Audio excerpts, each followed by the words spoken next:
இதுதான் பெஸ்ட்டுங்க. அவ்வளோ அருமையாக வந்துருக்குது. எல்லாருக்கும் வணக்கம். இன்றைக்கி நம்ம செட்டிநாடு சமையலில் என்ன பார்க்க போகிறோம்னா இட்லி பொடி தான் செய்ய போகிறேன். இட்லி பொடி நிறைய பேர் ரொம்ப நாளாக கேட்டுக்கிட்டே இருக்கிறீங்க, அம்மா இட்லி பொடி செஞ்சு காட்டுங்கம்மா அப்படின்னு சொல்லி. இட்லி பொடி கடையில் வாங்கினா எப்படி இருக்குமா, நல்லா குறப்பாக மணமாக டேஸ்ட்டாக அந்த கலரில் அது நல்லா கலராக இருக்கும். அதே கலரில் மணத்தோட எப்படி செய்கிறது அப்படிங்கிறத இன்றைக்கி நம்ம வீடியோவில் பார்க்க போகிறோம். ஏற்கனவே நான் இட்லி பொடி போட்டிருக்கிறேன். அது கருவேப்பிலை இட்லி பொடி. உங்களுக்கு கருவேப்பிலை இட்லி பொடி வேணும்னா என்னோடய சேனலில் இருக்குது, போய் பார்த்துக்கோங்க. நம்ம கடையில் வாங்கினா எப்படி இருக்குமோ அதே மாதிரி தான் இன்றைக்கி நான் செய்ய போகிறேன். வாங்க அது எப்படி செய்யுங்கிறத பார்க்கலாம். இப்போ நம்ம இட்லி பொடி செய்கிறதுக்கு தேவையான பொருட்கள் எடுத்து வச்சுருக்கிறேன். உளுந்தம்பருப்பு 100 கிராமு, எள்ளு 50 கிராம் எடுத்து வச்சுருக்கிறேன், கடலைப்பருப்பு 50 கிராமு, குருமிளகு பாருங்க இந்த அளவு நான் எடுத்து வச்சுருக்கிறேன். கண்டிப்பாக பெருங்காயம் தான் இதுக்கு நல்ல வாசத்தை கொடுக்கும். டீ பெருங்காயம் பாருங்கள் இந்த அளவு நான் எடுத்து வச்சுருக்கிறேன். கருவேப்பிலை எடுத்து வச்சுருக்கிறேன். சாதா மிளகா வரமிளகா எடுத்து வச்சுருக்கிறேன். காஷ்மீரி மிளகா ஒரு 7 மிளகா எடுத்து வச்சுருக்கிறேன். உங்களுக்கு வேணும்னா போட்டுக்கலாம். அதாவது நம்ம கடையிலலாம் வாங்குகிறோம் பார்த்தீங்களா, அது நல்லா கலராக இருக்கும். அந்த கலர் வேணுங்கிறதுக்காக நான் காஷ்மீரி மிளகா போட்டிருக்கிறேன். உங்களுக்கு தேவைன்னா காஷ்மீரி மிளகா போட்டுக்கலாம், வேண்டான்னா சாதாரண மிளகா போட்டாலே போதும்.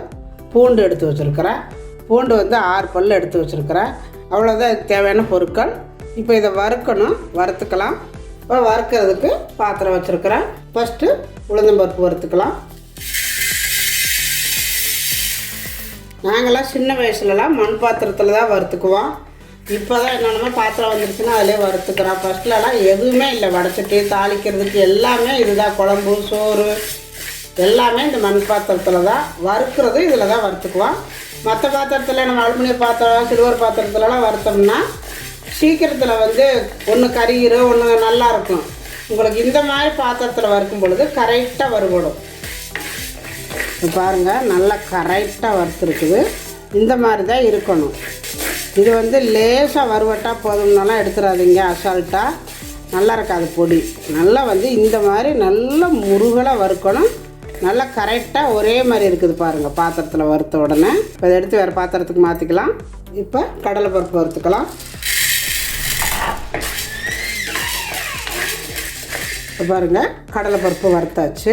இப்போ எடுத்துக்கலாம். இப்போ இதுலேயே எள்ளு வறுத்துக்கலாம். எள்ளு நல்லா பொரியணும். எள்ளு இந்த அளவுக்கு நல்லா பொரிக்கணும்.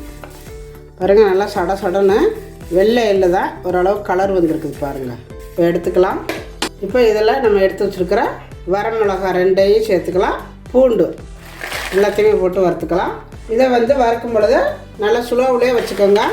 இன்னொன்று அந்த மாதிரி மண் பாத்திரத்தில் வறுத்திங்கன்னா அடுப்பை ரொம்ப ஸ்லோவில் வச்சுக்கணும். இன்னொன்று நல்ல பழகின பாத்திரமாக இருக்கணும். ரொம்ப நாள் நம்ம குழம்பு வச்சுக்கிட்டே இருந்தோம்னா அந்த பாத்திரத்தில் தான் இது வறுக்கிறதுக்கு நல்லாயிருக்கும். நீங்கள் புதுசாக ஒரு பாத்திரத்தில் வறுத்திங்கன்னா, புது பாத்திரமோ இல்லை 1 மாதம் 2 மாதம் யூஸ் பண்ண பாத்திரத்தில் வறுத்திங்கன்னா வெடிக்க பார்க்கும். அதனால் நாங்கள்லாம் அந்த காலத்துலலாம் அதுக்கு இன்னும் லைட்டாக இந்த தூர்வெல்லாம் வெடிச்சிருக்கும், கோட்டையாக இருக்கும், அதில் தான் வறுத்துக்குவோம். இது எனக்கு நல்லா பழகி இருக்குது அப்படிங்கிறதுனால, ரொம்ப நாளாக பழகி இருக்குதுங்கிறதுனால நான் இதிலே உங்களுக்கு வறுத்து காட்டுறேன். இப்போ பாருங்கள் நல்லா சலன்னு வந்துருச்சு வரமிளகா. இந்த மாதிரி சத்தம் கேட்கணும். இப்போ இதை எடுத்து வேறு பாத்திரத்துக்கு மாற்றிக்கலாம். இப்போ இதில் பெருங்காயம் குருமிளகு எல்லாம் போட்டுக்கலாம்.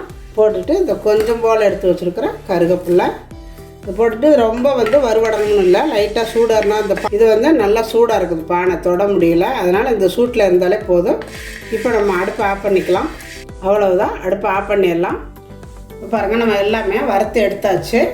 நல்லா இந்த மாதிரி கலராக வறுக்கணும். அதாவது கருகி போயிடுச்சுன்னு நினைக்க வேண்டாம். இந்த அளவுக்கு வறுத்தா தான் அந்த பொடி நல்ல வாசமாக இருக்குது. பாருங்கள் கடலைப்பருப்பு நல்ல கோல்டு கலர் வறுட்டி எடுக்கணும். அதே மாதிரி உளுந்தும் பாருங்கள் இப்படி இருந்தால் தான் அந்த பொடி நல்ல வாசமாக கடையிலலாம் வாங்கினா நல்லா குறப்பாக இருக்கும். அப்போ குறப்பாக இருக்குன்னா இந்த மாதிரி நம்ம வறுத்து எடுத்துட்டா தான் அந்த குறப்பு கிடைக்கும். பாருங்க இந்த அளவுக்கு இருக்கணும். எள்ளுமே நல்லா பொரிய விட்டு எடுத்துருக்கு. பாருங்கள் எவ்வளோ குண்டு குண்டாக வந்திருக்குன்னு. பெருங்காயத்தை பாருங்கள் நல்லா பொடி பண்ணி போட்டு வச்சுருக்கிறேன். எல்லாமே வறுத்தாச்சு. இப்போ அரைச்சிக்கலாம். இந்த பூண்டை மட்டும் கடைசியாக அரைக்கிறதுல போடணும், ஃபஸ்ட்டில் போடக்கூடாது. கொஞ்சம் கொஞ்சமாக போட்டு அரைச்சிக்கலாம். நான் வந்து காஷ்மீரி மிளகா போட்டதுனால மிளகா வந்து நிறையா இருக்கிற மாதிரி இருக்கும். என்னோடய மிளகாவை ரெண்டாவது வந்து சாதா மிளகா, காரம் இல்லாத மிளகா. இது காரம் கம்மியாக தான் இருக்கும், அதனால் நான் நிறைய போட்டிருக்கிறேன். உங்களுக்கு எந்த அளவுக்கு காரம் வேணுமோ அந்த அளவுக்கு சேர்த்துக்கோங்க. ஃபஸ்ட்டு மிளகாயாக போட்டு ஃபஸ்ட்டில் அடித்தோம்னா கொஞ்சம் நைஸாக அடிச்சுக்கலாம். இதெல்லாம் கூட ரொம்ப நைஸாக அடிக்க வேண்டாம், பருப்பெல்லாம் மிளகா மட்டும் தான் நைஸாக அடிக்கணும்.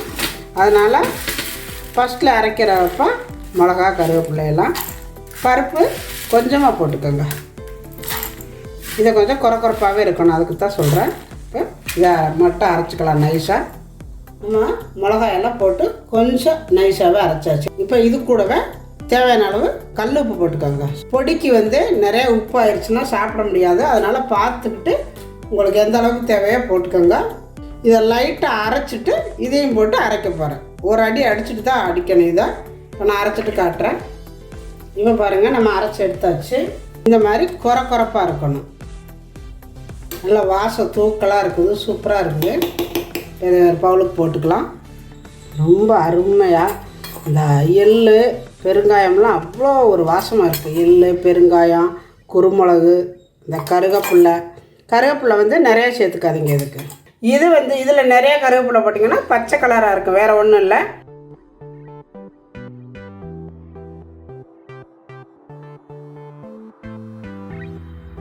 இப்போ பாருங்கள், நம்ம இட்லி பொடி சூப்பராக ரெடி ஆயிடுச்சு. ரொம்ப மணமாக இருக்குது. நம்ம கடையிலலாம் வாங்கிட்டு வந்தோம்னா இதே மாதிரி தான் இருக்கும். பாருங்கள், நல்லா குறப்பா இந்த மாதிரி தான் இருக்குது. கலரும் இதே கலரில் தான் கொடுப்பாங்க. இதே மாதிரி நீங்களும் செஞ்சு பாருங்கள். செஞ்சு பார்த்துட்டு எப்படி வந்துச்சுன்னு எனக்கு கமெண்ட்டில் சொல்லுங்கள். இந்த வீடியோ பிடிச்சிருந்தா லைக் பண்ணுங்கள், ஷேர் பண்ணுங்கள்.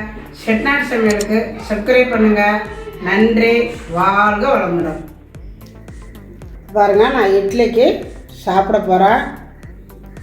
நல்லா குழி பறிச்சுட்டு தேங்காய் எண்ணெய்,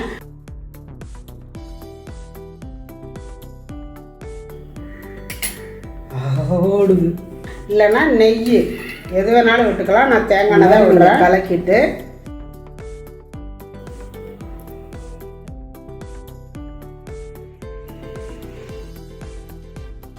சூப்பரான இட்லி பொடி ரெடி ஆயிடுச்சு. நல்லா இட்லி பஞ்சு மாதிரி செஞ்சு இது மாதிரி நீங்கள் கொடுத்தீங்கன்னா வேறு எதுவுமே தேவையில்லை, இதுவே சாப்பிட்டுக்குவாங்க.